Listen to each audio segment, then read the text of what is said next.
Okay, hi, I'm Richard Mount. I'm a researcher at the University of Tasmania. Very interested in geography and spatial information, especially around the coastal zone.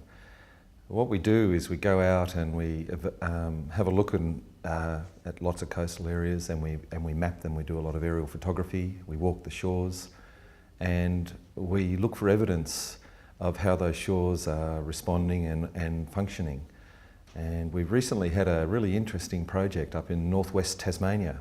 Huge area of intertidal flats and seagrass beds and salt marshes. Absolutely beautiful place with about a 3 metre tide range.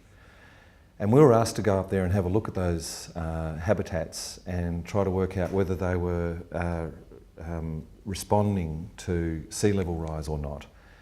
We were also asked to look at the value of those habitats to the local people.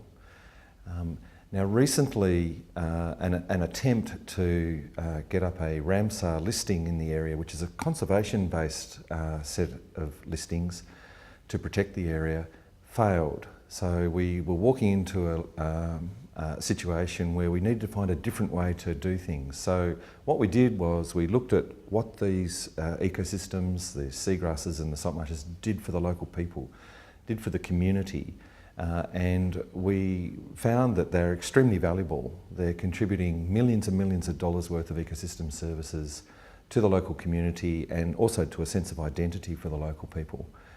Major primary producers in the salt marshes are protecting the shores from sea level rise, in fact.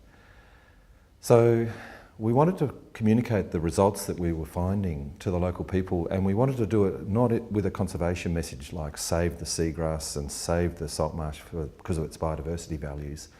So what we did was we developed a message that was based on what has the seagrass ever done for you, what has the salt marsh ever done for you, and we shaped and crafted that message to assist people to be able to firstly see the value and understand something about how they functioned, and we developed a lot of communication media around that, and we really wanted to get these messages through that they were really good, important habitats for food security, protection of the shoreline, and supporting economic future options. And none of those were particularly conservation messages. So this is a challenging but interesting excursion for us into the economic field, but also the science communication field, where we're trying to do things a little bit differently.